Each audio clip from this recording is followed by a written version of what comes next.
Welcome everyone to the sixth webinar in MentorAbility Canada's national series. My name is Belinda Dienick and I'll be your host. This series is focused on the evolution of inclusion in our Canadian workforce. Thank you for joining us at this critical juncture in our national and global development as the concepts of diversity and inclusion are gaining significant traction.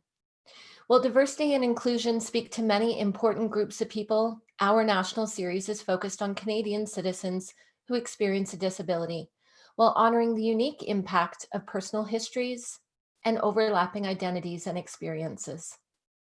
We couldn't address inclusion without engaging in a fulsome conversation around accessibility. In particular, accessibility at work, what accessibility really means, and what's involved in designing a more accessible workforce. Today's speaker, Maayan Ziv, will speak to all of those aspects and more. This series of free webinars that you're participating in began in August 2020 and will run until January 2021. The webinars are designed for employers, human resources staff, employment support specialists, and job seekers who experience a disability. We cover a broad array of topics, from practical strategies and policies around how to design an inclusive workforce to thoughtful conversations around where we really are at with inclusion in Canada. During each webinar, we'll be joined by an expert speaker or thought leader who will share their insights, their tips, and resources. Today's webinar is part of our national DEEM events. This is the final week of DEEM, Disability Employment Awareness Month, and it's focused on celebrating inclusive employers Canada-wide, while promoting the fact that a strong workforce is one that includes the skills and talents of all individuals. With over 300 people registered to access either today's live webinar or the replay, you'll note that you're muted in order to allow for the best sound quality for all participants. If you have a question, we want to hear from you. Please share your question by clicking on the Q&A box at the bottom of your screen. We've set aside time to address many of these questions later in the webinar.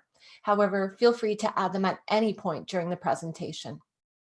Please watch the chat box as we will be sharing important links with you. And following this presentation, you will receive an email with any links that we shared in the chat box, as well as a replay of today's webinar. Special thanks is extended to Krista, who's providing ASL interpretation today, and Mike, who's working on providing closed captioning. Special thanks is also extended to Maayan Ziv, who is returning to join us again today as our guest speaker. The organization known as CASE is hosting today's event. CASE stands for the Canadian Association for Supported Employment, and we're pleased to be celebrating our 25th anniversary this year. For those of you not familiar with us, CASE is a national network focused on supporting our member organizations to increase employment inclusion for Canadian citizens who experience a disability. MentorAbility is also largely responsible for this series of webinars and falls under the CASE umbrella. MentorAbility is a national initiative focused on enhancing the economic and social well-being of people who experience a disability by increasing access to both mentoring opportunities and labor market integration. We're particularly passionate about supporting employers to increase their knowledge around inclusive workforces. We are fortunate to have Maayan, who joined Al Admansky 2 weeks ago for our discussion on advancing inclusion. Maayan's expertise around designing inclusive workforces and inviting us to consider a more fulsome definition of accessibility really warranted an entire conversation on its own. Maayan is the founder and CEO of Access Now, and she has a mission to share accessibility information around the world. Maayan's the recipient of the Public Policy Forum Award and the 2020 Governor General's Innovation Award. And we're honored to have this dynamic entrepreneur and activist lend her insight to today's conversation. At this point, I'm going to pass things over to Maayan, and I'll join you later to moderate the Q&A. All right. Hi. Thank you, Belinda, for the intro, and happy to be back here. for those who are joining again, and welcome to those who are joining for the first time. Really excited to have a chance to share with you a bit about myself, my journey, what we're working on at Access Now, and hopefully give you some food for thought on ways to enhance a more accessible and welcoming experience for people within the workforce, but also within the community and hopefully around the world. So I don't know how far we're reaching today. You never know when we're online. And I wish I could see all your faces, but I'm so glad you're here and thank you for joining.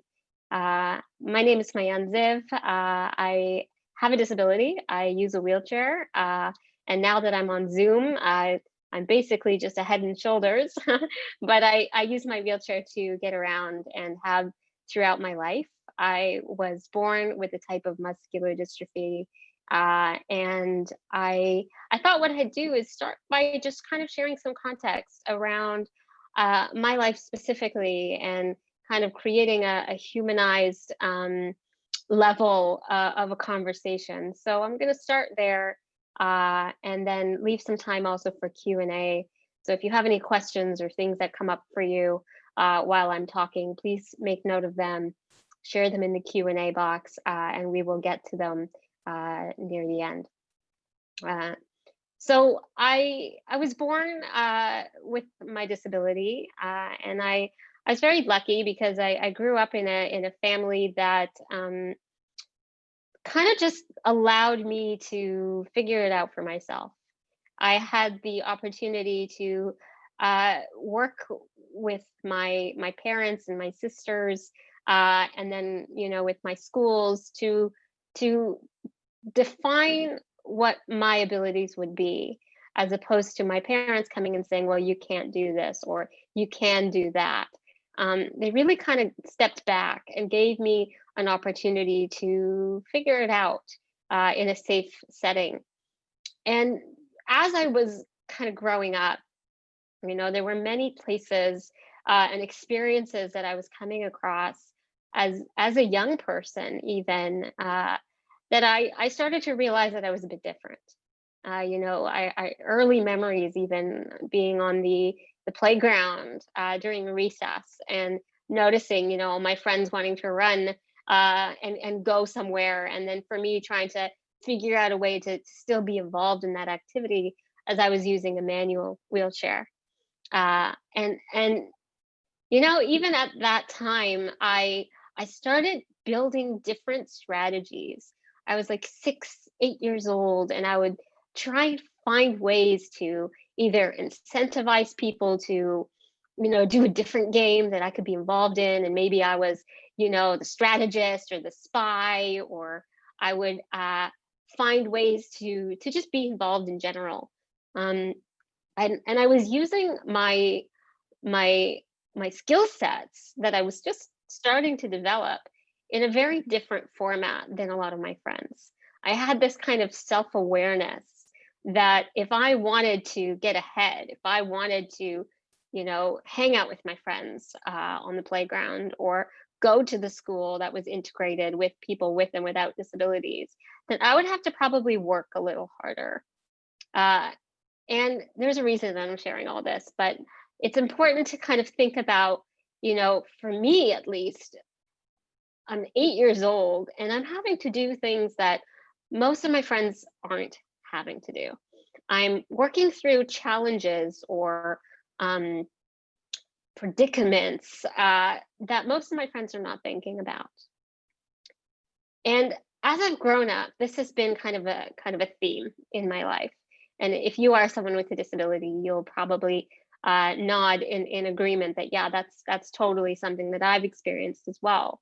So whether it be an emotional or a psychological need to try and find a way to be included, or whether it is about actually navigating a world that isn't very accessible, going on field trips and having to figure out how to navigate the bumpy streets of old Quebec, or having to find a way to show up at an event and speak at the conference where the stage isn't actually accessible to me, um, or even figuring out a place to stay when there are only limited options, and most of the places have steps to the entrance, or narrow hallways, or places that my wheelchair just isn't able to navigate through. And so figuring out solutions to all of these challenges throughout my life has really contributed to this who I am, for sure. But more than that, it's also contributed to how I problem solve, how I work through challenges or barriers when they come up for me. And there are many times in my life that I can remember specific moments where I had to choose. One of the most memorable ones for me is on a trip to New York City, where my wheelchair was damaged in the flight.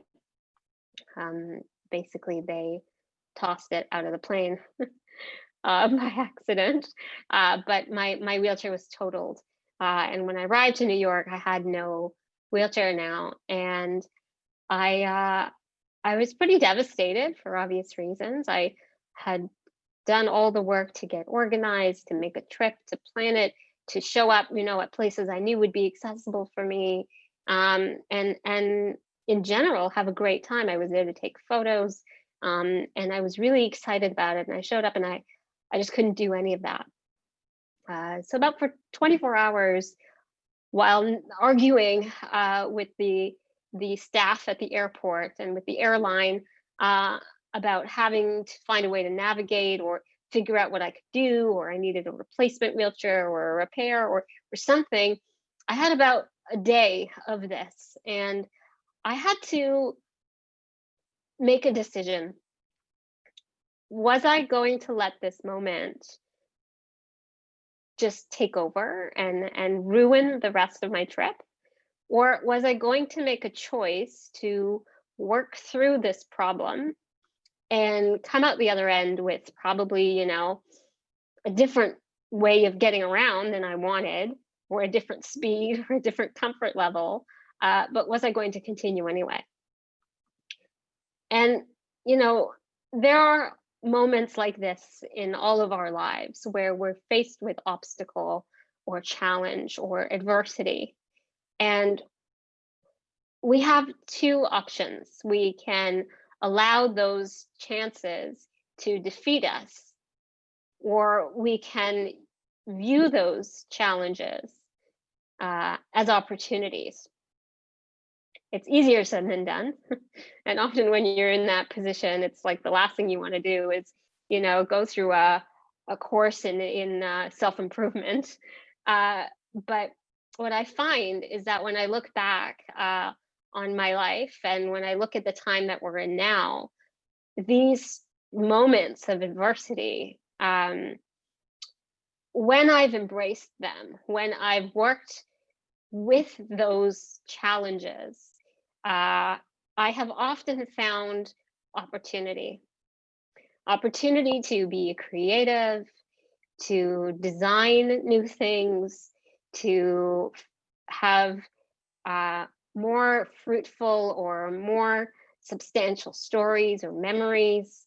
And often, when we talk to one another, it's these stories in our life, these challenges or these times where we faced uncertainty that mark us, and they become part of who we are.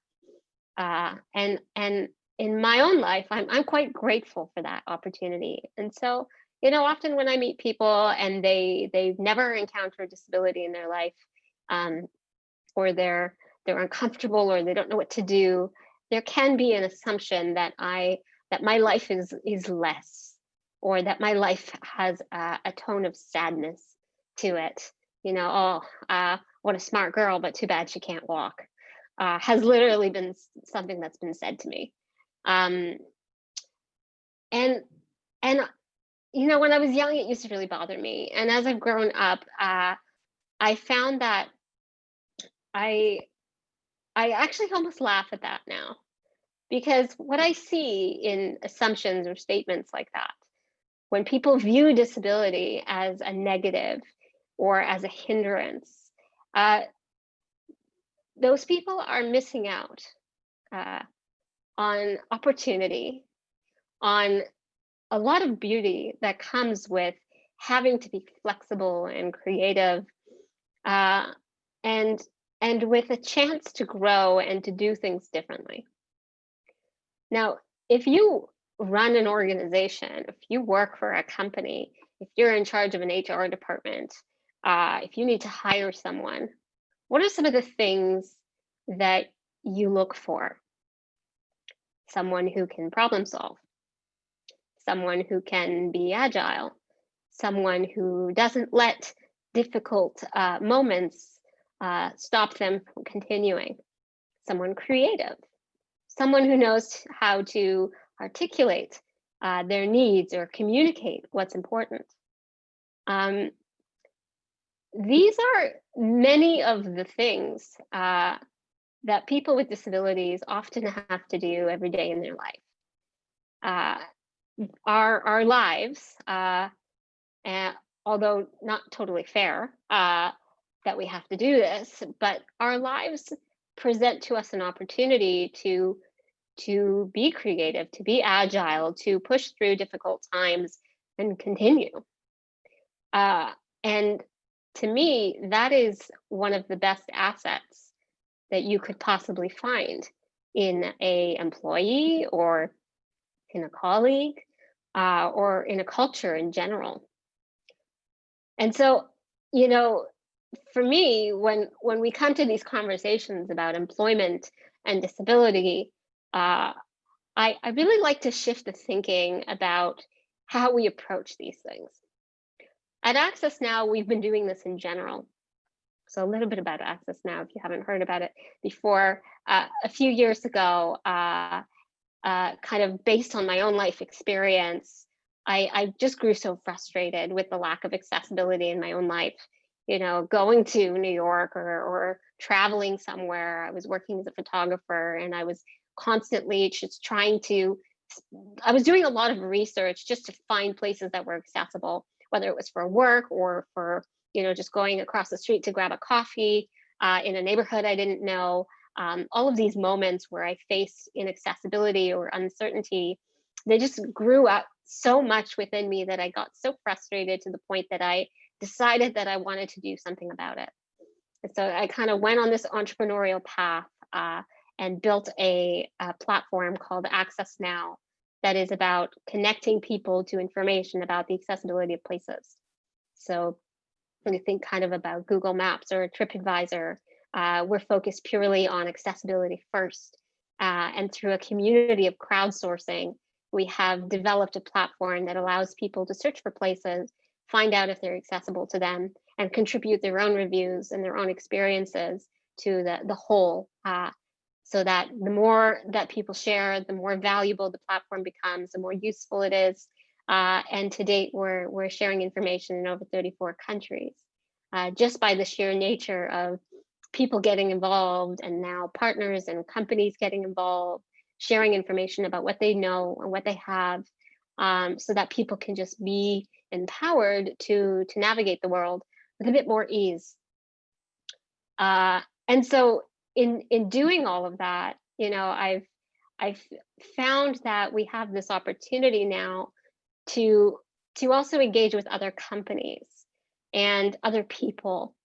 And often in this stage of growth for Access Now, also hiring people. And, there are often challenges, especially if you work within the accessibility space, where you come across barriers, whether it be ignorance, people don't understand the need for accessibility, or they don't understand why it's important, or they might not have just ever thought about it before. And whether that is, as a company that's looking to hire people, or a company that's looking to be more accessible, or quite frankly, even a government that needs to learn how to support citizens with disabilities better. I found that they're similar to my own experience of of allowing those challenges to either, get me down or use them as opportunity, I find that we're in a place now where we've shifted the conversation. No longer are we talking about a future that wouldn't it be nice if people showed up to, but rather carving out a space of ownership and leading by example. And what I mean by that is expressing and articulating what the world could be like and living that, and not giving space for those doubts or those deniers to have too much breath in the conversation. It's difficult, and it's still kind of something that we have to navigate. But in expressing to people that they miss out by not recognizing that there is an entire labor pool of people with disabilities that they are missing out on the advantage to work with, or by recognizing that by making your establishments accessible, you are missing out on the economic advantage that you get by opening your doors to 1 in 5 people who have a disability. We're articulating a future in which we can create a bit of FOMO.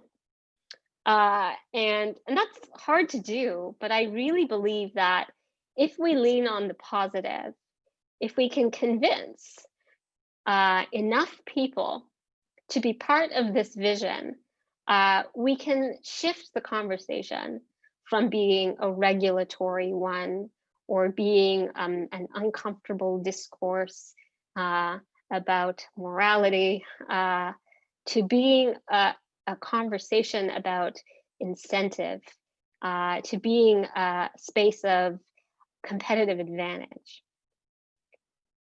There are companies that are understanding this and doing it quite well. I think of Mark Wafer from Tim Hortons, and how I mentioned this, I think, on the last call with Al, his Mark Wafer's approach to hiring people with disabilities, and what that's done for his business in terms of a reduction in turnover. What he's found is that when he hires people with disabilities, they are so passionate and grateful for the position, and so dedicated for the job. They take so much pride in their work that he's created a workforce of people that has almost no turnover, and he spends a lot less time on that, and therefore has a more profitable company.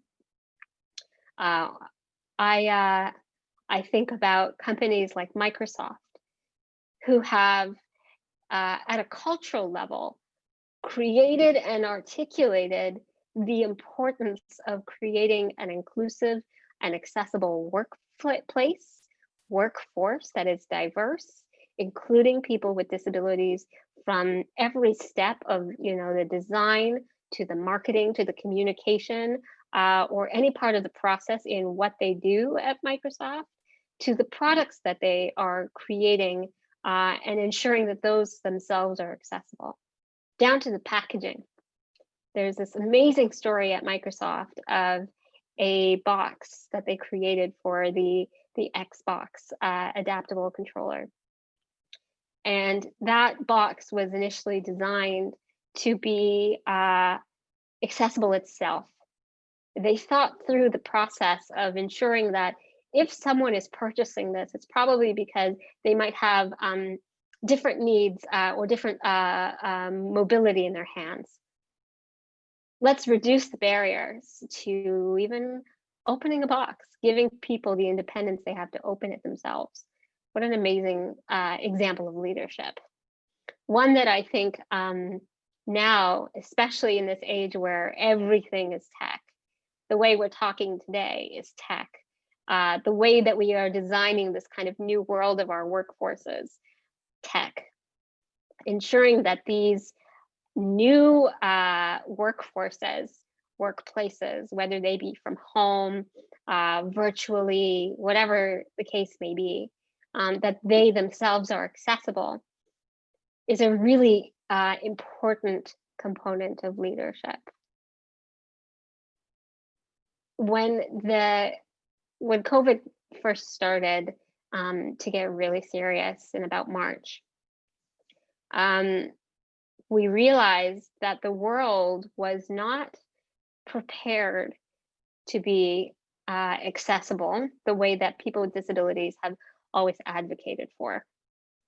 People panicked. I remember we had meetings with companies that didn't even know how to connect with us. They were just trying to figure out how to do this new thing, working from home, changing hours, being flexible, managing kids in the background, or different timelines, or using technology in a different way than they were used to, finding ways to have things shipped to home rather than to the office, or having to send things out to people that you couldn't meet with. These are all things that people within the disability community have been advocating for, have been pushing for. Can I work from home some days? Can I have flexible hours? Could I join a meeting if I'm not feeling up to getting out of the house today virtually? And it's really interesting to me to see this moment where the entire world has to find a new way of doing things. And we have an opportunity now through that to pause and to think for a moment about how we would like to design our futures, design our future workplaces, our recruitment strategies, the way that we communicate with people. And more than ever, we have a chance to check in with ourselves and tap into what I think is one of the most important things in creating accessible workplaces or workforces: empathy. We are all now in a time in our life that forces us to almost on a daily basis question where we are, how others are feeling or doing. And there's an ongoing kind of toll or strain that plays on people's mental health, on their physical abilities, feeling sometimes trapped, not being able to go to the places that you need to go to, do the things that you usually do so easily. And although it's not the same as living with a disability, we have a chance to create a conversation about what that feels like for people to understand what many people with disabilities have been living like and with for a very long time. And that is an opportunity to breathe into empathy. And when we can do that, when we can come from a place of empathy, that usually is the first step towards designing spaces that are truly accessible, to create conversations that are inclusive, and to be comfortable with change, to adjust to what other people's needs may be, even if they're different from your own. And I think if I can leave you with one thing, if you take only one thing away from this conversation, it would be that. It would be to look inside and ask yourself if you have made assumptions about other people based on what they look like, how they speak, what they do, what you've decided they can't do, and pause and give space to ask, to show up for someone, to think about the work that you do, and ask if it really is welcoming and accessible for the people you work with, but also the people that you don't yet work with. There are 3 steps that I wanted to kind of add to this conversation, some concrete takeaways in terms of ways to create accessible workplaces. And yes, Belinda's just kind of added that if you want to ask questions, you could start putting those through in the Q&A, because we will very shortly be getting to Q&A. There's 3 steps. A few things we need to do if we want to get to this kind of positive utopian version that I actually believe is possible of inclusive and accessible spaces for people. The first is that we need to ensure that our workforce is diverse. And we need to look around and see who's in the room, even if it's a virtual one, and who is not. And if we have identified that there are certain people that are not part of this conversation, whether it be a design process, an event that you're running, a product that you need to build, a sales force that is engaging with other communities, whatever it is, think about who's not there, what voice is not present. Specifically, ask, are there people with disabilities on your team? Are there people with disabilities within your company? If you don't know the answer, first of all, it doesn't mean that there aren't any. Many people have invisible disabilities, including yourself, that you might not even share with other people. And that leads me to the second step. Ensuring that our workspaces and our culture are accessible and welcoming. For people to be comfortable enough to first and foremost disclose that they have a disability, if it is an invisible one, there needs to be an environment in which we have ensured that people feel safe to do so. That they won't be, facing blowback or a harder time, or that they might not get the job if they share that in fact they do have a disability.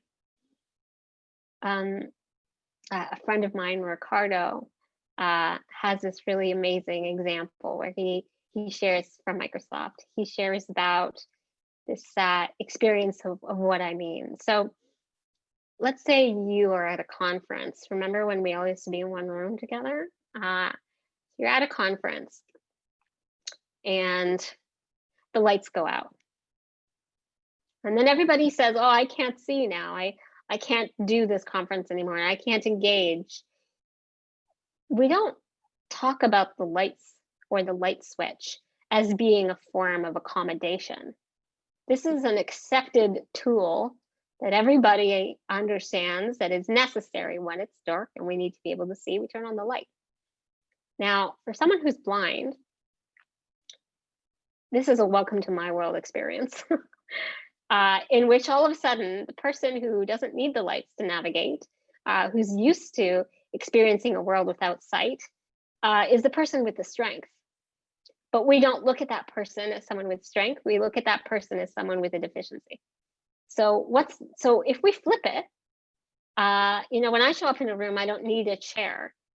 You all, if you sit in a chair, need a chair. So we don't call those chairs accommodations. We just call them chairs. But I'm actually better suited in certain circumstances to succeed, whereas you, if you don't have a disability, are the ones who need the tools. But we don't think of it that way. So as an exercise, when we look at our cultures and of the way we do work, do we think about them as, people need different things to do their job, and no one person, is less able than another, but just simply that they do things differently. If you start from there, can we look at ways in which we create spaces that are actually accessible to people, not just physically, but also based on a mindset? And when you can start to allow that discussion to be real and tangible for people, it creates an environment where people with disabilities are more empowered to do their work, to do, in my case, the ability to work from home, not every day, because I actually really miss going places, but the ability to work from home, to be flexible, to have different hours, to do things virtually. These are things that we built into Access Now from the beginning. because they started with my experience and we designed them that way. So looking at ways to create accessible spaces is a really important next step. So ensure that your workforce is diverse, ensure that the space and the culture is accessible and welcoming. And the last and probably most important one is based on who should do it.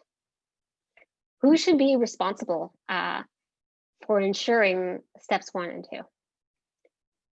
Oh, well, we have an accessibility department, and there's a really lovely person who works in that department, and that person's job is to make sure that our company of 5,000 people is accessible and inclusive.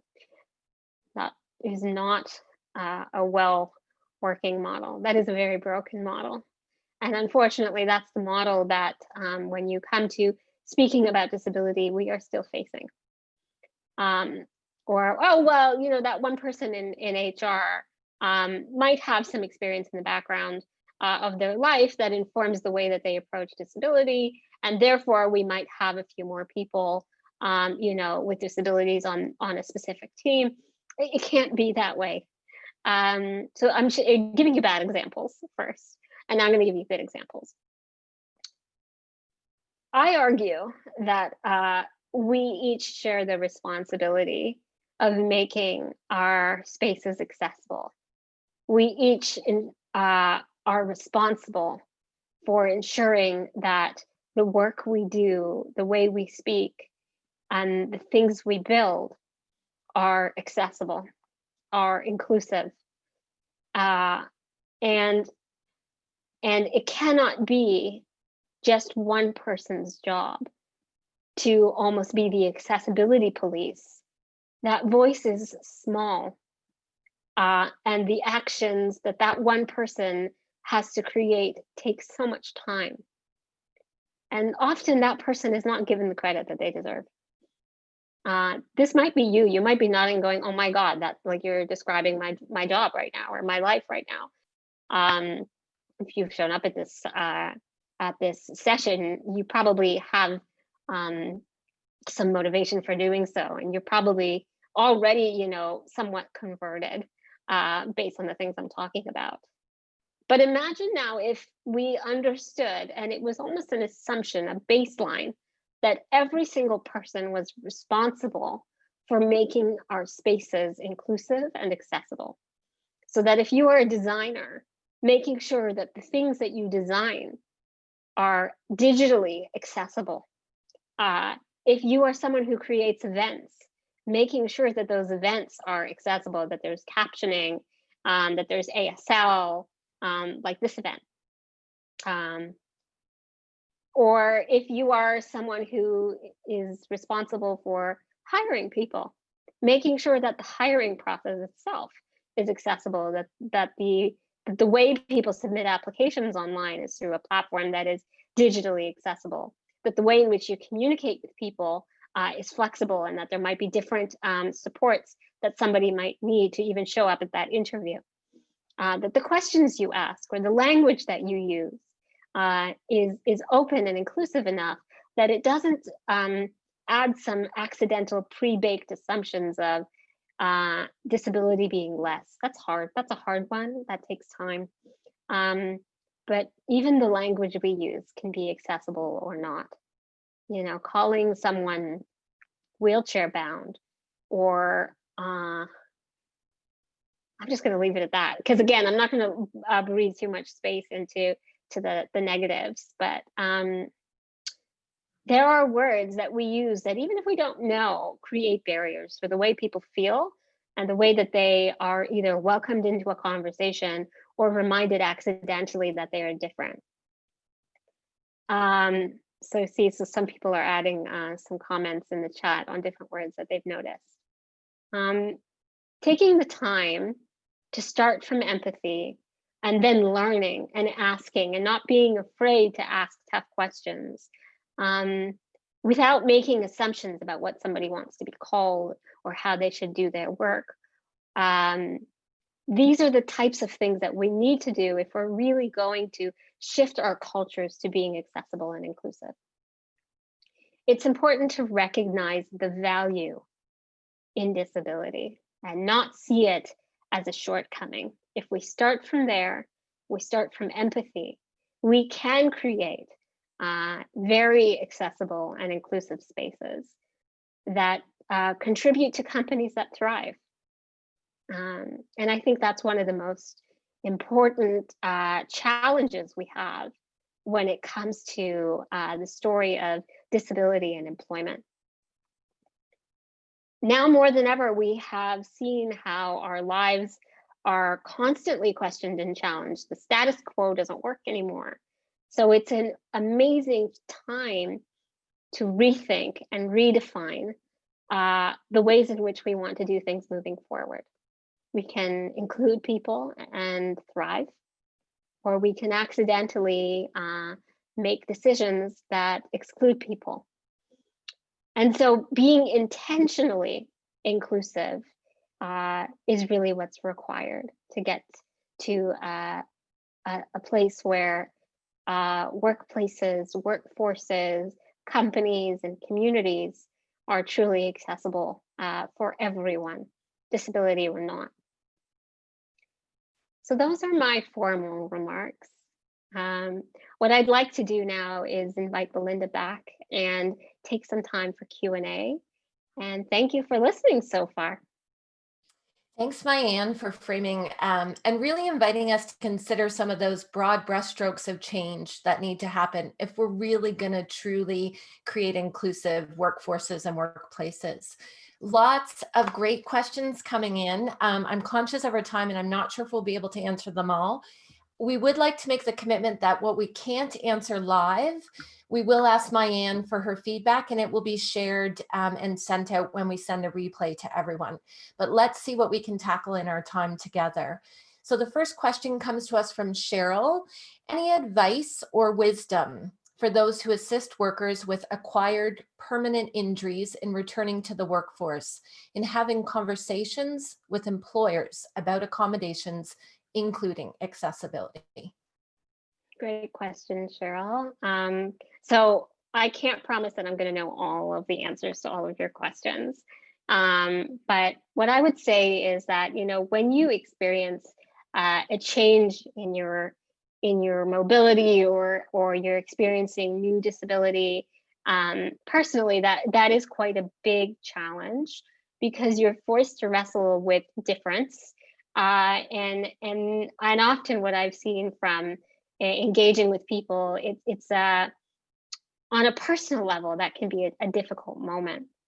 Now, finding ways to find the right language and the confidence to take that then to your employer and have an open conversation about who you are now, what you need today, and feeling comfortable enough to do that is not just your responsibility, and also the responsibility of the people you work with and for.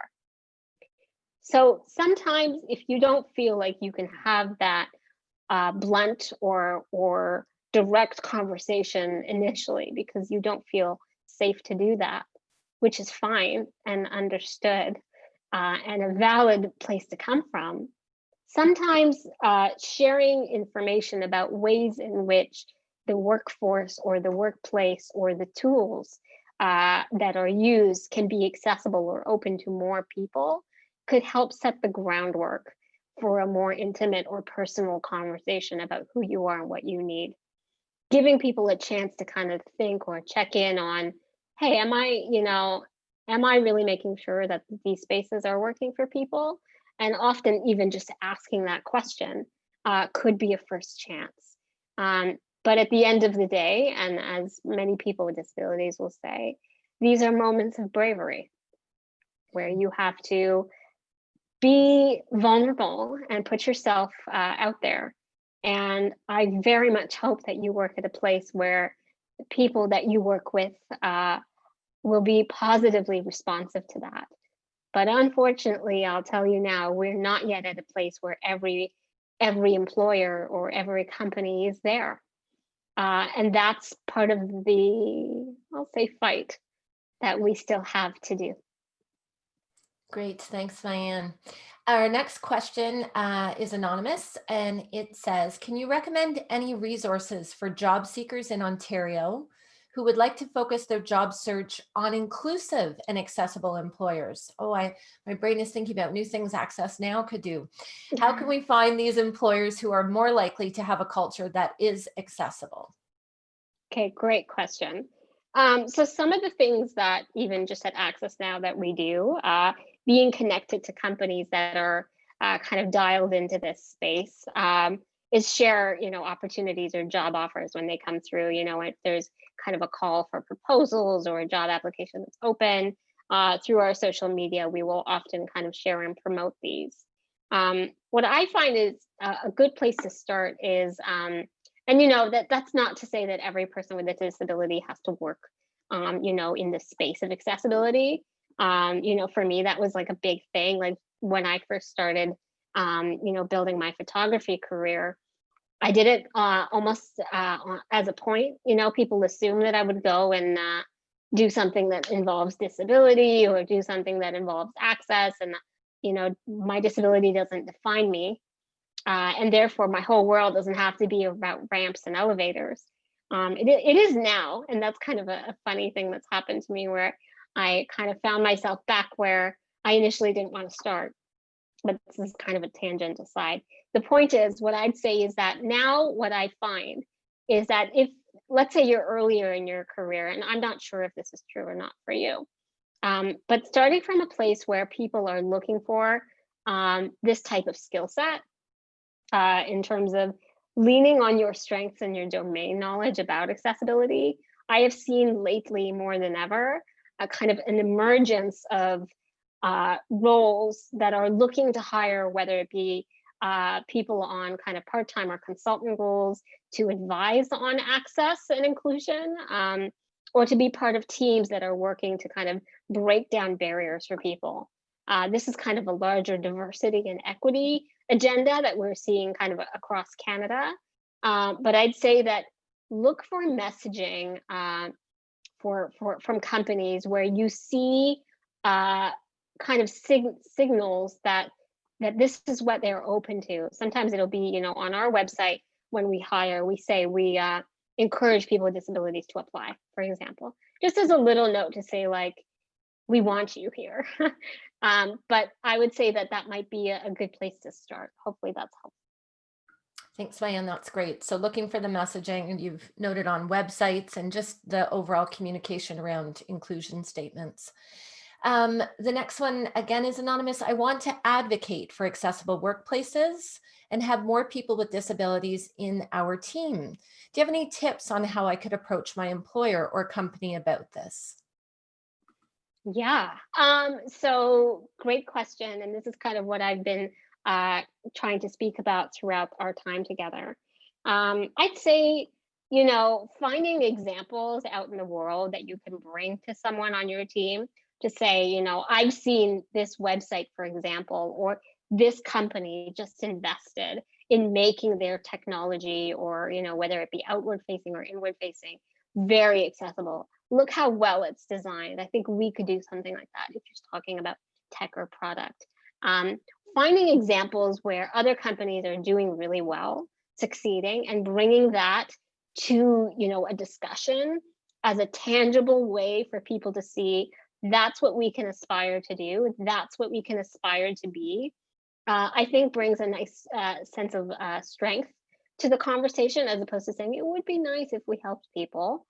I like positioning it as, look at this other company that's doing amazing on this one agenda or this one front, because it creating an accessible experience or workforce is multifaceted. You talk about infrastructure and built environment, and you talk about communications, and you talk about product. There's so many things.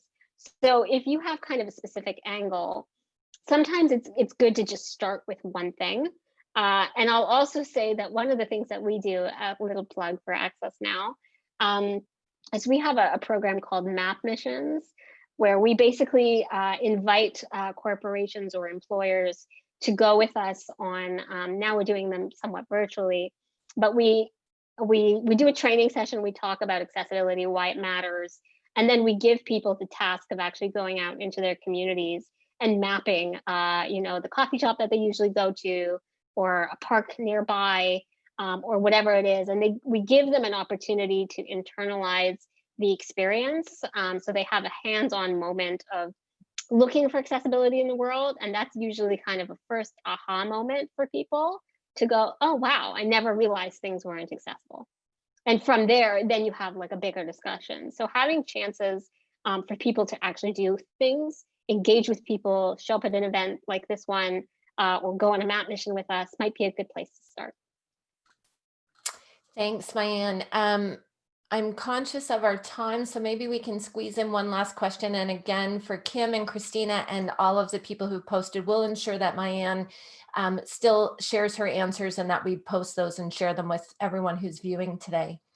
So let's see if we can wrap up Kim's. I really like what Maayan said about hiring with the principles of diversity of thought and experience and agility in mind. You also mentioned that some people with disabilities may not disclose that they have a disability. So what's the best way to find qualified candidates who may have a disability for open roles? Yeah. So there's this interesting thing. I remember we were having a conversation at CBC about finding ways to create kind of a good representation of people with disabilities within CBC. This was kind of a committee that I was involved in. And, there was an interesting debate about whether or not it's important that people disclose that they have a disability or not. At the end of the day, there's this concept of quotas and companies kind of making sure that they are practicing what they preach, being able to say, we have a gender balanced workforce, or that we have, certain representations from certain communities present, and knowing who's in the room is part of making sure that there are the right people in the room. But at the same time, I also feel that if you've really created a flexible and modular way of supporting people, hey, do you need a different chair? Hey, do you need a different hour of the day to do this certain, would you like to meet in the afternoon if it were, whatever, those little details. If people are able to do their work, really, their disability shouldn't matter. Like I'm almost kind of saying backwards what I said before, but I think, people shouldn't need to disclose. They should feel that they are supported regardless. That's where I'd love to get to. I'd love to get to the point where people show up in the room and they don't say, oh, I need a different thing than that person, or that person says, oh, I need a different thing than that person. And we create kind of these moments of otherness. If you show up in the room and you feel fully supported and fully included, that's actual inclusion done well. You don't ever have to say, I need a different room, or I need a different doorway, or I need a different thing. It's just there. If it's just there, there's no need to have the conversation. That's where I hope we get to, that things are flexible enough. But I'd say to start, having a way to just signal, whether it's in a job posting or whether it's in a conversation, that, that there are a variety of different ways that people can be supported. It doesn't have to be targeted to the individual, but saying, if you need to make sure that your technology is accessible, if there are tools that you're finding barriers in using, whatever it is, having the space to say, first of all, that's okay. And having the commitment to saying, we'll find a way to make this work better, I'd say is kind of the things that you need to do. But it is kind of an open and dynamic thing. I find that when places are accessible and open and willing enough to have those conversations, people with disabilities will feel comfortable enough to come forward and say, this is what I need to do my job well. And if they feel safe and supported to do that, then it's really just about implementation. And that's the easiest part. So I'd say start by being proactive about messaging, and then create a space in which that conversation can be organic and not make assumptions about what they can or cannot do.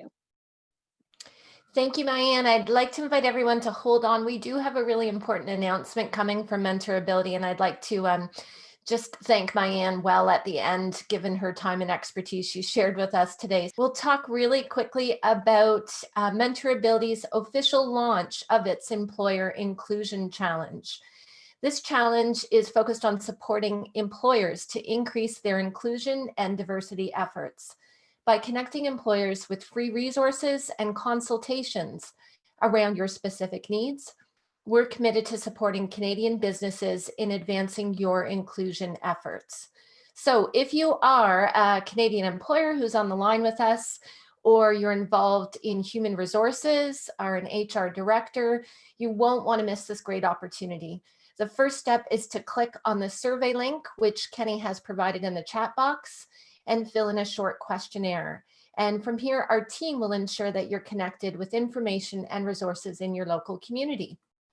You will also be first in line to access our Inclusive Policies Toolkit being released in November 2020.